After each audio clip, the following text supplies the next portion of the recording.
Graça e paz da parte do nosso Senhor Jesus Cristo, seja sobre a tua vida, seja sobre a tua casa. Meu muito obrigado por você estar aqui conosco, ouvindo esse culto, vendo esse culto aí. Estamos no dia 31, estamos no último dia do ano de 2020. Difícil, né, irmão? 2020 foi difícil. Mas eu quero desejar para você um feliz ano novo, que Deus possa abençoar a sua vida, que Deus possa abençoar a sua casa. Fica presente aqui nas redes sociais enquanto a gente está nesse período de confinamento. Eu espero que a gente possa sair dele o mais rápido possível, para que saindo dele a gente possa de novo estar junto, poder de novo compartilhar o pão, quem sabe dar se abraçar, né? Meu irmão, eu tô com vontade de dizer, eu tô com saudade de gente perto. Que Deus possa te abençoar. Compartilhe esse vídeo aí com quem você puder no Facebook, no Instagram, no YouTube, onde ele está sendo divulgado, onde você puder nas redes sociais, compartilha aí, ajuda a divulgar aí o nosso trabalho, aquilo que Deus tem colocado no nosso coração para a nossa igreja aqui na Bélgica. E antes de começar nosso culto, eu gostaria de deixar uma pequena palavra aqui com vocês. Gênesis capítulo 35, versículo 14 e versículos 15. Gênesis capítulo 35, versículo 14 e 15. E Jacó pôs uma coluna no lugar onde falara com ele, uma coluna de pedra, e derramou sobre ela uma libação, deitou sobre ela o azeite, e chamou Jacó o nome daquele lugar onde Deus falara com ele, Betel. Meu irmão, eu quero acabar 2020 falando algumas palavras que são para mim fundamentais para que esse ano acabasse. Esse texto, eu li ele no começo da pandemia, em março. E eu ansiei muito por acabar esse ano. Meu irmão sempre fala pra mim assim que não existe nada diferente na virada do ano. Simplesmente o ano vira. E é só isso, é só um dia a mais. Mas eu percebi durante a minha história, durante a minha vida, que existem momentos em que Deus criou essas viradas de tempo. É interessante a gente ver, por exemplo, da virada do outono para o inverno. No outono as folhas começam a ficar amarelas, de repente o amarelo vai ficando mais escuro, de repente essas folhas vão caindo da árvore e parece que de repente a gente olha para as árvores e não tem mais nenhuma folha nelas. Principalmente quem mora aqui na Bélgica tem esse susto. Fala, nossa, como é rápido, como parece que esses dias essas plantas estavam cheias de folhas verdinhas e agora já não tem mais nenhuma folha verde dentro dela. Foi Deus que criou a virada dos tempos. Foi Deus que nos mostrou que existe um momento em que tem que se dar um basta. E eu quero, com muita alegria, dar um basta nesse ano de 2020. Porque eu sei que não foi fácil para ninguém. Não tem ninguém que eu olhe e fale, olha, 2020 foi fantástico para mim, tudo deu certo. Todo mundo que eu converso ao meu redor fala, 2020 foi difícil. Foi difícil para nós como igreja, foi difícil para você, às vezes, nos seus negócios, no seu trabalho. Foi difícil para você como filho não poder ir para a escola. Foi para você que tem namorado, não poder ver um namorado ou uma namorada. Foi difícil porque tivemos que nos afastar de todo mundo. Foi difícil porque uma pressão foi colocada no mundo ocidental por completo. Foi tudo muito difícil e eu sei disso. Jacó, aqui no nosso texto, Jacó, ele está falando com Deus. E Deus está prometendo para ele a respeito da frutificação que ele devia de ter. E Deus está contando para ele a respeito de coisas que ainda haviam de vir. Coisas que ainda deviam de acontecer. Ele tinha passado por muita dificuldade com seu sogro Labão, que fez ele trabalhar 14 anos para ter Raquel, que era a mulher que ele amava. Durante 14 anos ele trabalhou para que pudesse ter, e de repente Deus fala para ele e diz que alguma coisa nova vai acontecer. Que alguma coisa diferente vai acontecer e que os planos de Deus para ele são maiores do que ele imaginava. Eu acho muito interessante, eu li para você uma das vezes em que Jacó fez um altar, que ele sepultou, que ele finalizou, que ele colocou um ponto final, que ele finalizou uma parte da vida dele para começar outra. E eu queria aqui, com a graça de Deus, dizer para você, para que você sepulte esse ano. Eu sei, não foi fácil, não estou pedindo para você ter amnésia, mas eu quero que você construa um altar imaginário dele. Não um altar no sentido de quem adora, mas altar no sentido de ter sido um lugar realmente difícil e complicado, mas que passou. Meu irmão, minha irmã, passou. Nós passamos por esse tempo. Nós acabamos esse momento. É um novo momento que começa. Não tem nada de místico nisso, não tem na virada do ano tudo vai ser diferente. O que tem é que você, na sua mente, no seu coração, você pode colocar tudo isso na mão de Deus, entregar na mão dele e dizer para ele: Senhor, eu te entrego tudo isso porque eu sei que passou. Não adianta ficar ressentimentos desse ano para o ano que vem. Não adianta você chorar o leite derramado desse ano para o ano que vem. A gente tem que resolver as coisas que ficaram pendentes desse ano no ano que vem, mas é tudo que a gente pode fazer. Por isso, eu quero, com a graça de Deus, te convidar a fazer um altar desse ano e entregar como libação diante de Deus. Pôr azeite nesse ano, porque foi um ano de muita dor para muita gente. Mas entregar diante de Deus e chamar esse lugar de Betel. Porque até aqui o Senhor tem nos ajudado, até aqui Ele tem nos sustentado, até aqui Ele tem feito o que Ele tem que fazer. Por isso você, membro da CVC daqui da Bélgica, ou de outras pessoas que podem estar nos vendo no Brasil, eu convido você a finalizar esse ano em grande estilo, entregando tudo na mão de Deus, dizendo: Senhor, brigadão por esse ano, não foi fácil, mas até aqui o Senhor tem nos ajudado. Vamos orar, meu irmão? Pai, eu quero te agradecer a tua santa misericórdia que tem nos ajudado, que tem nos fortalecido. E eu te peço, Senhor, que a tua graça repouse sobre os nossos corações, sobre as nossas mentes, e que o teu santo amor repouse sobre as nossas vidas, Senhor. Eu te entrego esse ano nas tuas mãos. Faça dele o que o Senhor bem quiser. Pelo nome de Jesus, ó Pai, que eu tenho te pedido sempre, abençoe meus irmãos que são membros da nossa comunidade, que estão acompanhando nosso trabalho, que a tua bênção, que o teu amor repouse sobre eles e que a tua paz constante esteja no coração deles. Por isso que eu te agradeço, sabendo que o Senhor nos ouve, sabendo que o Senhor é Deus eterno e quem cuida de nós. Pela tua graça e misericórdia que nós oramos, em nome de Jesus. Amém. Fique aqui com o nosso culto, espero que Deus possa falar ainda mais com você e quero te convidar, sepulte esse ano, coloque uma pedra nesse ano, porque ele acabou. A paz do Senhor, igreja. Espero que vocês estejam bem. Vamos entrar no nosso momento de louvor e adoração. Vamos adorá-lo, abra o teu coração, entregue a Ele todo o seu louvor e adoração a único que é digno de toda honra e toda glória. Amém?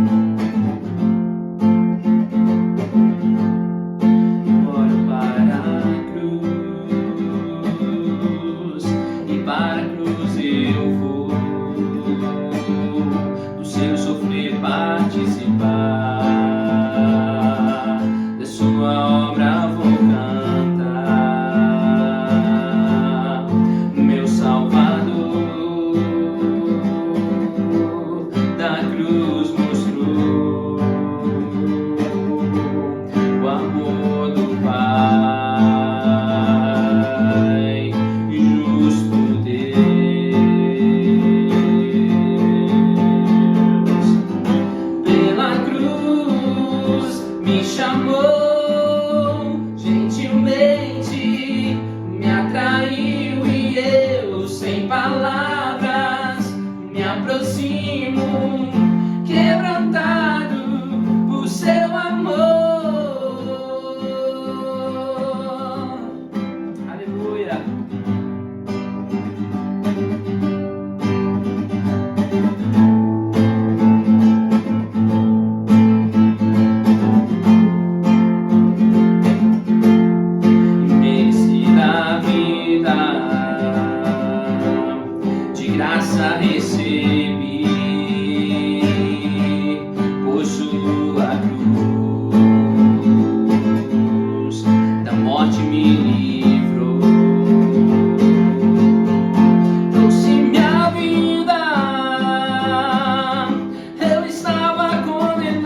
sem palavras me aproximo, quebrantado por seu amor, pela cruz me chamou, gentilmente me atraiu e eu sem palavras me aproximo, quebrantado por seu amor.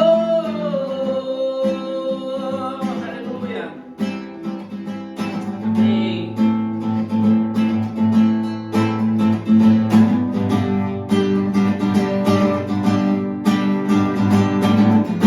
Quebrantado por seu amor.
Saber que a gente pode crescer,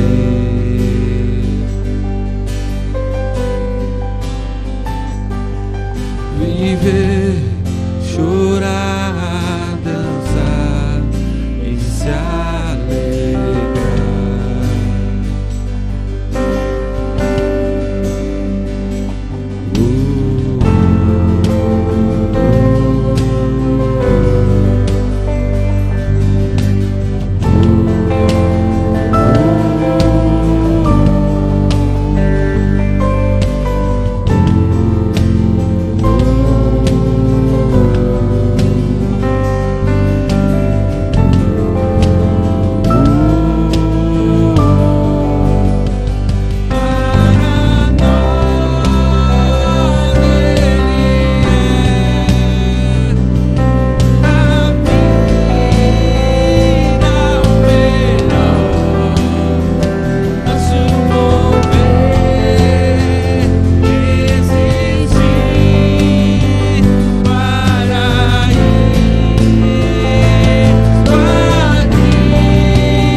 Graças a Deus, como é bom poder louvar ao Senhor.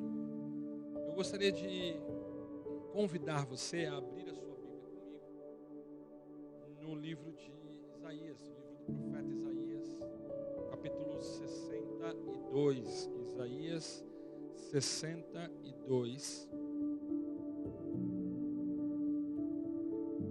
Nós vamos ler o versículo 11, Isaías 62, 11. Nós estamos hoje encerrando a nossa série sobre a esperança.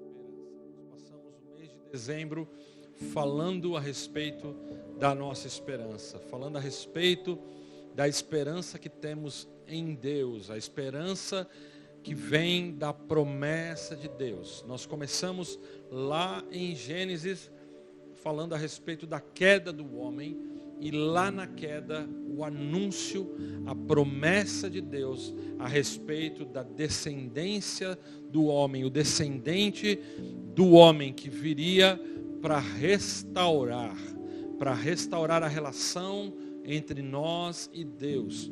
Esse descendente que se trata exclusivamente de Cristo Jesus. E hoje nós encerraremos essa série de mensagens com esse texto maravilhoso que vai falar sobre a esperança que há na restauração. A restauração que Deus tem para mim e para você. Isaías 62, versículo 11 diz assim: o Senhor proclamou aos confins da terra, digam à cidade de Sião, veja, o seu Salvador vem, veja, ele traz a sua recompensa e o seu galardão o acompanha. Amém? Gostaria que você fechasse os olhos mais uma vez, nós vamos orar. Senhor, queremos te agradecer pela tua palavra, te agradecer, ó Deus, pela esperança que temos nas promessas que o Senhor nos faz através da tua palavra. Queremos te agradecer, ó Deus, pelo privilégio que é poder, ó Deus, confiar nas tuas promessas. Saber que o Senhor veio através de Cristo Jesus, em Cristo o Senhor veio a nós e que o Senhor virá novamente. O nosso Salvador virá, o nosso Redentor virá. Ele virá para nos buscar, ele virá para reinar. Senhor, essa esperança que enche o nosso coração. Fala conosco nesta noite, nesse último dia do ano. Desse ano, ó Deus, que talvez para muitos tenha sido um ano sem esperança. Tenha sido um ano onde lhes faltou a capacidade de esperar, de ter o coração acalentado, aquecido, ó Deus, pela expectativa de coisas maravilhosas.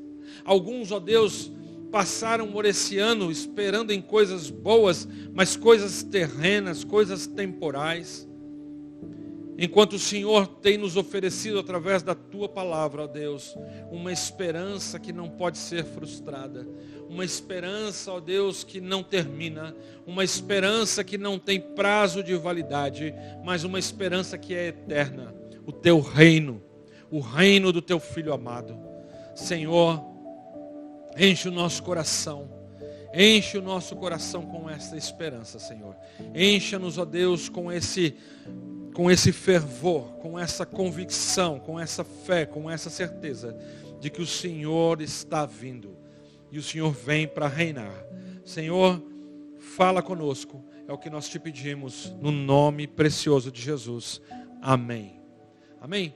Esse ano foi um ano bem atípico, foi um ano diferente. Nenhum de nós, nos nossos sonhos mais doidos, talvez tenhamos imaginado que viveríamos o que está acontecendo, o que estamos vivendo, não apenas enquanto brasileiros ou paulistanos, mas enquanto cidadãos do mundo. Como pessoas que moram nesse planeta, a gente não imaginou que passaremos por uma crise como a que estamos passando. Que coisa! Uma das coisas que esse ano me mostrou, e talvez tenha mostrado para você também, é que nós não temos controle das coisas que estão acontecendo. No entanto, apesar de não termos o controle, podemos sim ter o coração cheio de esperança.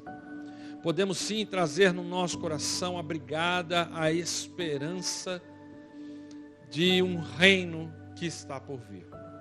Esse mês de dezembro, como era mês de Natal, nos preparando para o Natal, nós orando, sentimos no coração o desejo de falarmos à igreja a respeito dessa esperança que nós cristãos precisamos ter no nosso coração. A esperança, nós começamos falando então a respeito da queda, a respeito do pecado, como o pecado entrou no mundo, os efeitos do pecado, a consequência que o pecado trouxe para a humanidade, mas ao mesmo tempo a graça de Deus sendo derramada sobre o homem. Quando Deus pronuncia lá no começo de tudo, lá em Gênesis, nos primeiros capítulos de Gênesis, Deus traz o anúncio da esperança. A esperança de restauração. A esperança de restauração que mais tarde nós passamos a entender vem através de Cristo Jesus. Nós, durante esse período de dezembro, falamos a respeito do advento de Cristo.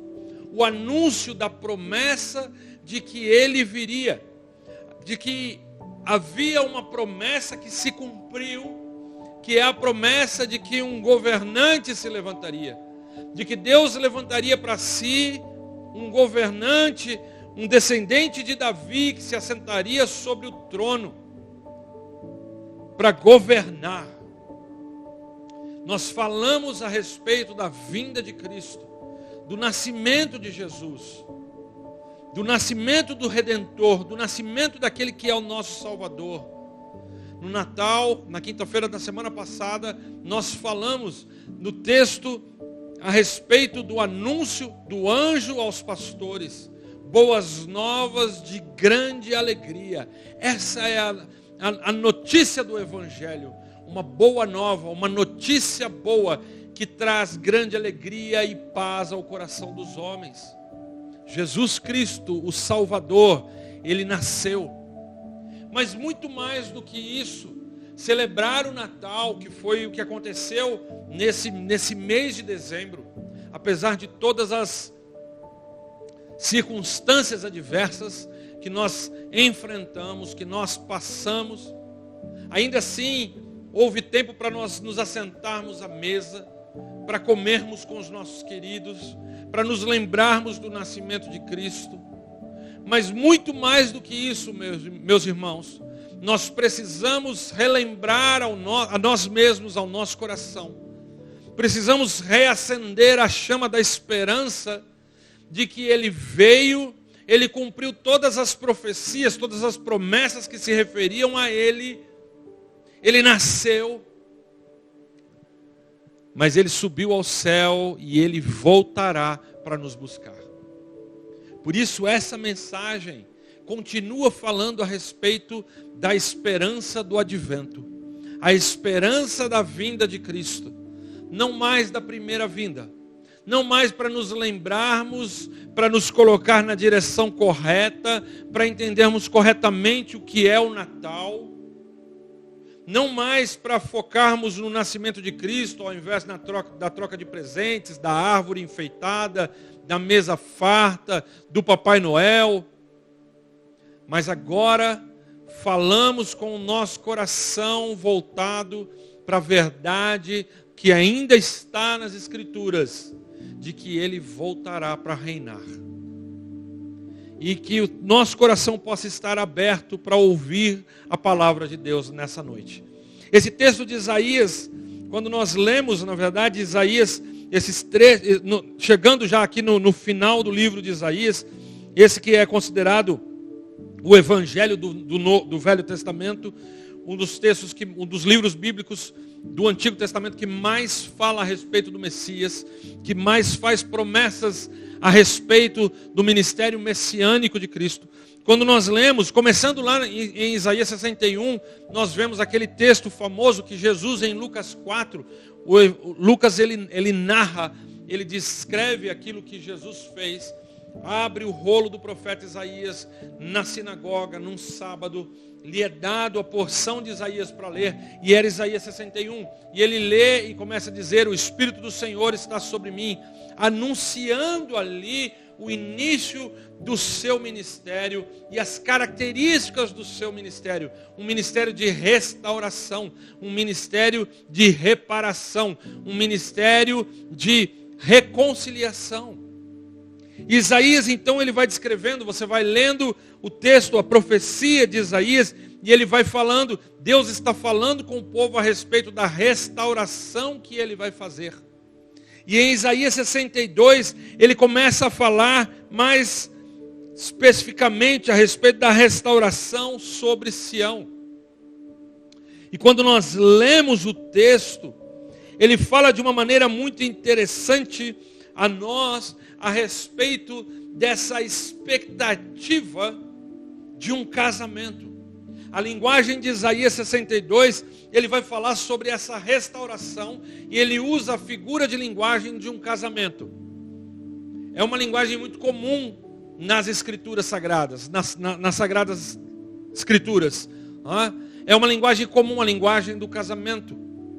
Deus está vindo buscar a sua noiva. Existe uma festa, as bodas do Cordeiro estão preparadas para que nós nos assentemos à mesa, para que participemos. Nós somos a noiva e Ele é o noivo, Ele vem nos buscar.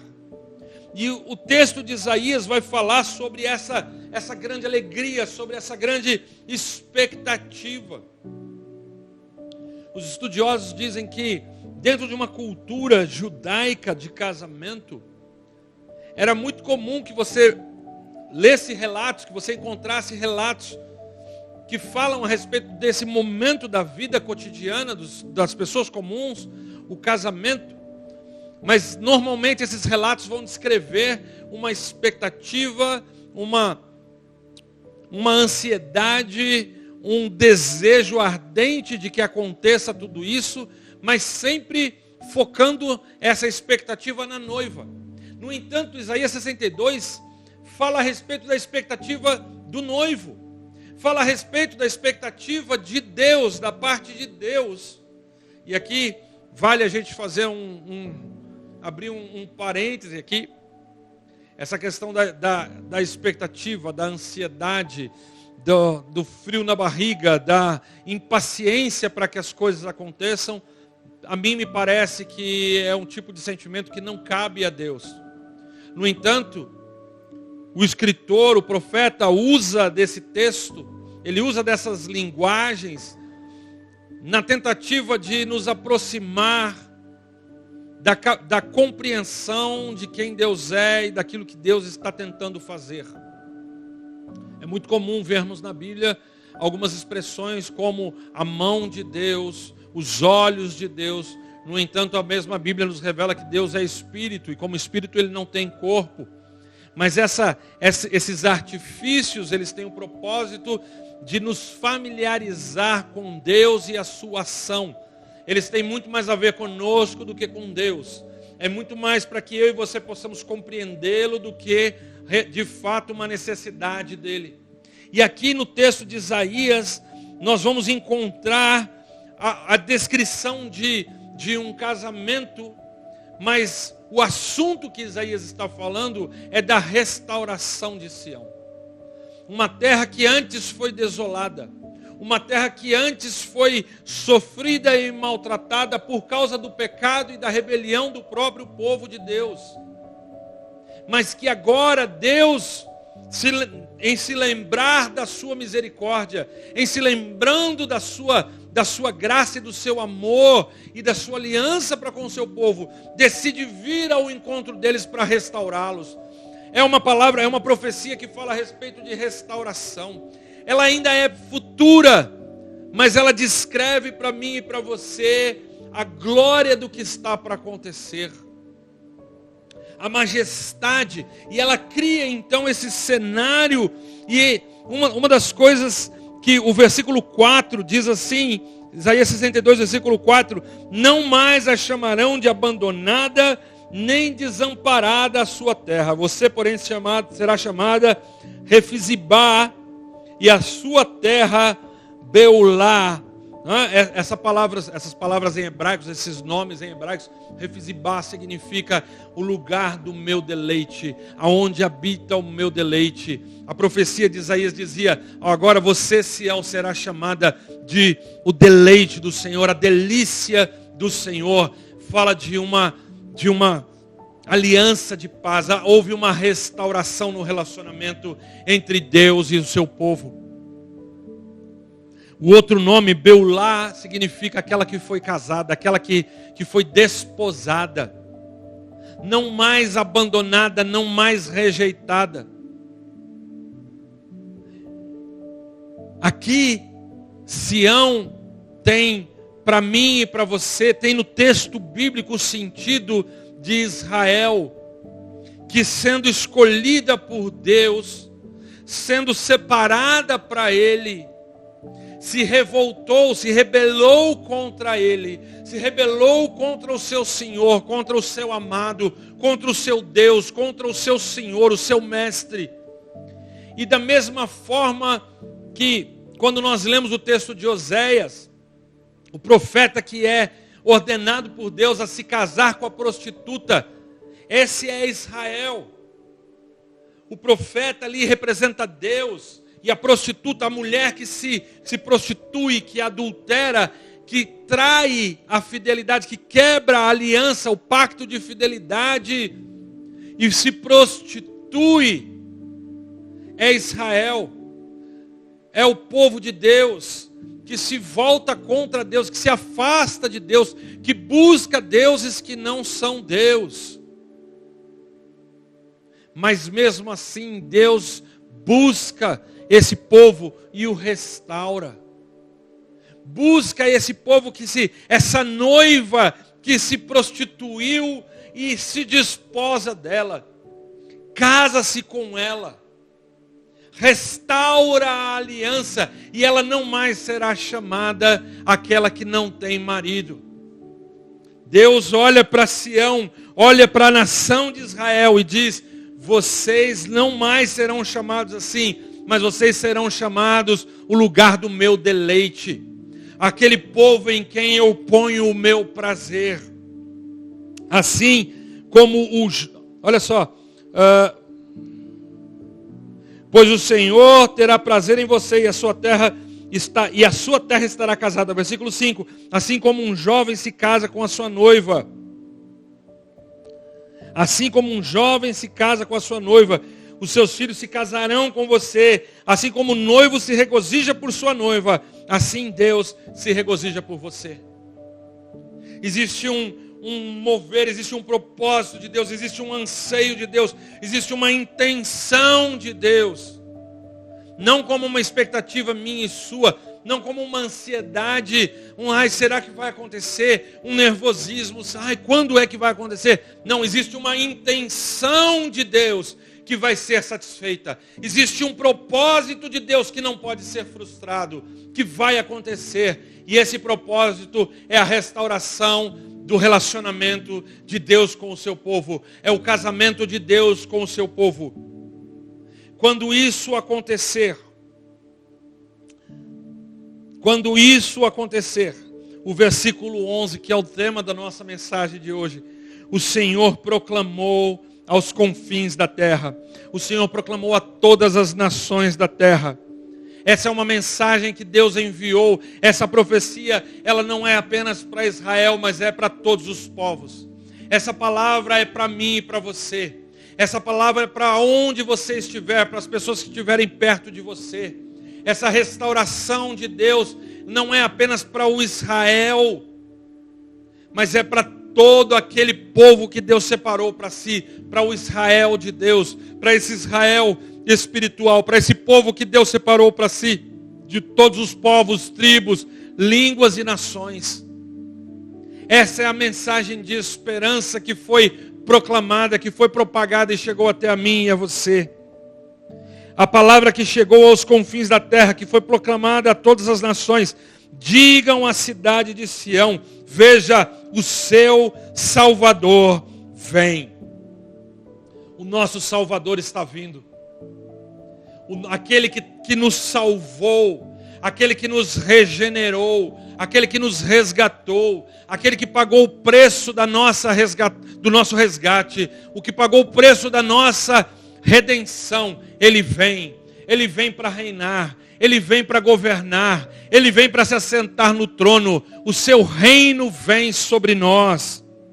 Veja, Ele traz a sua recompensa e o seu galardão o acompanha. O versículo 12 eu acho fantástico. Ele não estava na nossa programação, mas ele está dentro do contexto, a gente tem que ler. Olha só, eles serão chamados povo santo, redimidos do Senhor, e você será chamada procurada, cidade não abandonada.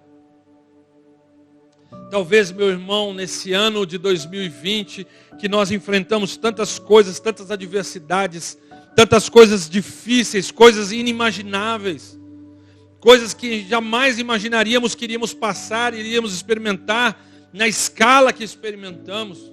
Talvez você tenha perdido tantas coisas, talvez você tenha se sentido durante esse ano abandonado.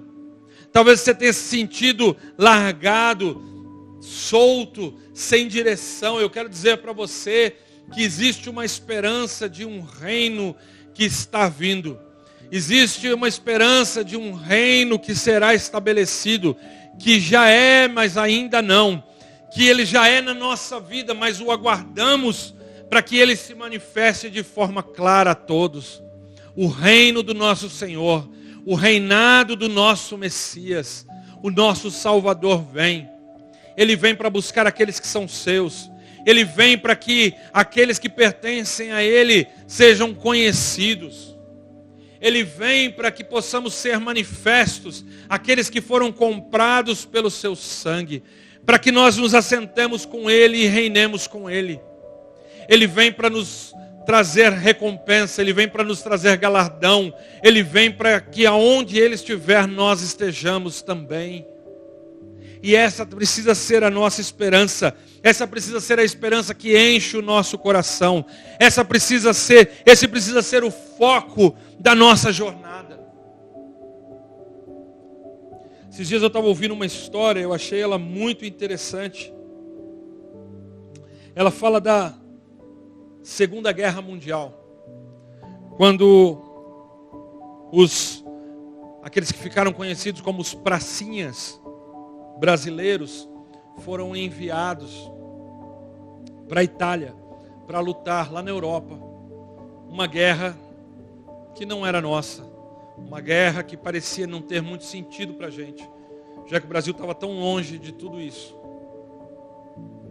A história diz que esses homens, eles foram colocados num lugar para poder tomar uma posição na Itália.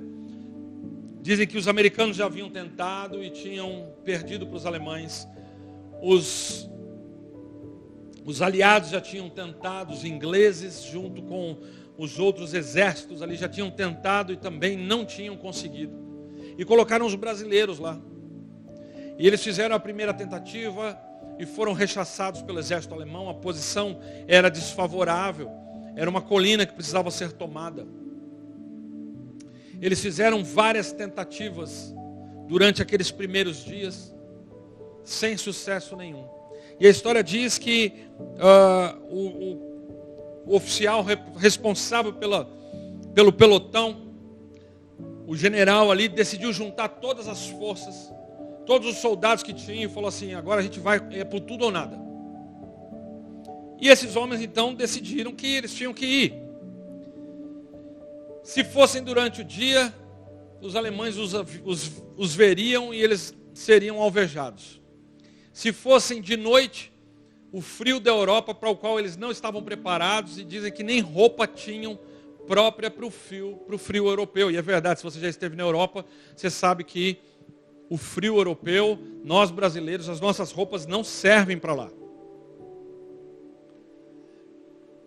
Esses homens então esperam o cair do sol para que a escuridão sirva de proteção. E eles começam então a avançar na direção do alvo. E a história diz que esses homens começaram a um olhar para o outro e se perguntarem: de onde você vem? De onde você vem? Nós navegamos juntos, nós saímos do nosso país juntos viemos para cá, juntos estamos lutando, mas não sabemos de onde cada um de nós vem. E aí a história diz que um começou a responder: olha, eu venho dos Pampas. O outro diz: eu venho dos montes de Minas, das plantações de café. O outro diz: eu venho do Cerrado. E cada um começou a dizer de onde vinha. Dizem até que saiu uma canção entre eles: você sabe de onde eu venho. Se não me engano, esse é o tema da canção. Mas a história segue dizendo que esses homens começaram a se lembrar de onde vieram. Eles começaram a se lembrar da sua terra, daquilo que haviam deixado para trás, das suas famílias, e o desejo de voltar para casa começou a arder nos seus corações de tal forma que eles começaram a avançar, mesmo debaixo do fogo dos alemães. Eles começaram a avançar. E quando o sol raiou, quando amanheceu, eles haviam tomado a posição estratégica do exército alemão. Eles haviam vencido aquela batalha. E o que chama a atenção é que o que fez esses homens, esses soldados vencerem, não foram as ideologias, não foram as preferências por sistemas de governo, mas foi o desejo, o ardente desejo de voltar para casa, de saber que há um lar, de saber que havia um lar que os aguardava, de saber que havia um lugar esperando por eles, que era melhor do que aquilo ali. Eu quero dizer para você, meu irmão, que não importam as lutas que nós enfrentamos nesse 2020, e não importam também as lutas que se apresentarão diante de nós nesse ano que se inicia. Eu quero dizer para você que existe uma promessa de um reino que virá. Um reino cheio de glória e majestade. Um reino onde o nosso Salvador se apresentará. um reino onde ele se levantará como o grande rei e todos se dobrarão diante dele. E essa é a nossa esperança. É bom esperarmos por um 2021 melhor. Todos nós ansiamos por um ano melhor. Todos nós esperávamos, a verdade é que todos nós esperávamos que 2020 fosse um ano excelente para o nosso país. Mas esse ano nos mostrou que a vida não está nas nossas mãos. Nós não decidimos aquilo que vai acontecer com a gente. Mas existe uma esperança que precisa estar cerrada no nosso peito. Existe uma esperança que precisa estar guardada dentro de nós e que não podemos perder a vista dela. A esperança de um reino glorioso que há de ser manifesto. Deus virá e estabelecerá o seu trono em Sião. Ele se assentará e governará sobre as nações. Esse é o nosso Deus, essa é a nossa esperança.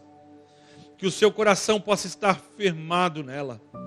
Talvez você ouve essa palavra hoje e o teu coração não conhece a Jesus. Teu coração não está firmado nessa esperança de glória, de um reino vindouro, de um reino que está às portas, que está perto. Ainda hoje, antes de começarmos essa transmissão, de começarmos esse culto, nós conversávamos aqui, Jesus está voltando. O rei está voltando. E ele vem para nos buscar, ele vem para nos chamar. O nosso nome será chamado. E nós nos apresentaremos diante dele. Nós reinaremos com ele. Mas você precisa tê-lo no seu coração. Você precisa experimentar a salvação que há no nome dele. Eu queria muito orar com você nessa hora. Eu queria orar por aqueles que ainda não entregaram sua vida a Jesus.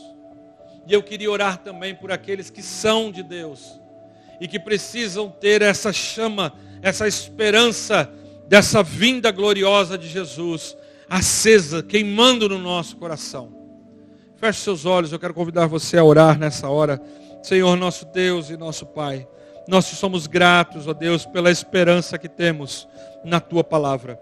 Esperança que temos, ó Deus, através da Tua Palavra. Desse casamento, o noivo está vindo. O noivo vem para nos buscar. O Senhor vem nos buscar. O Senhor vem para buscar a sua noiva. O Senhor vem para nos trazer restauração. O Senhor vem para remover de nós a vergonha. O Senhor vem para nos libertar do pecado. Para nos libertar desse corpo, ó Deus, dessa carne que carrega ainda em si o pecado. O Senhor nos dará um corpo glorioso, sem pecado. O Senhor nos dará uma nova vida. Não haverá choro e nem ranger de dentes. Ah, Senhor, essa é a nossa esperança. Esse é o desejo do nosso coração. Pai, eu te peço, se há alguém que me ouve nessa hora, se há alguém a quem essa mensagem alcançar, que ainda não te conheça, Senhor, entra com salvação. Alcança essa pessoa. Alcança essa vida, Senhor, que ele possa se entregar a Ti e experimentar a esperança que há naqueles que são Teus. Senhor, e nós que somos Teu povo, que somos a Tua igreja, que somos a Tua noiva, Senhor, que possamos, ó Deus, também estar cheios de expectativa. Que possamos também, ó Deus, estar com as nossas lâmpadas cheias de óleo. Com a nossa lâmpada, ó Deus, cheia do azeite do Teu Espírito Santo. Que possamos, ó Deus, estar cheios, Senhor, da expectativa, do desejo, Senhor, da Tua vinda. Para que ao ouvirmos que o noivo está chegando, possamos estar prontos. Possamos estar preparados, ó Deus. Pai, vem buscar-nos, ó Deus, vem buscar a Tua igreja. Senhor, quantos anos, quantas viradas de ano, Senhor, passamos orando, pedindo por coisas materiais. Mas esse ano, Senhor, que possamos estar diante do Senhor pedindo pela Tua volta. Vem, Senhor, vem nos buscar. Nós te pedimos, ó Deus, que essa esperança queime no nosso coração. Que essa esperança, Senhor, possa estar forte em nós, firmada, enraizada em nós. Eu te peço, no nome precioso de Jesus. Amém e amém. Amém? Que Deus possa abençoar você. O desejo do nosso coração é que você tenha um ano novo abençoado. Que você possa começar 2021 com esperança. Mas não a esperança nas coisas que se estragam, que se vão, que perecem. Mas a esperança que não nos pode ser roubada. A esperança na vinda de Cristo Jesus. Amém? Que esse ano seja um ano, sim, abençoado por Deus. Que seja um ano na presença do Senhor. Que Deus abençoe você, a sua casa. Que Ele abençoe a sua igreja aqui e espalhada em todos os lugares dessa terra. Um feliz ano novo. Deus te abençoe.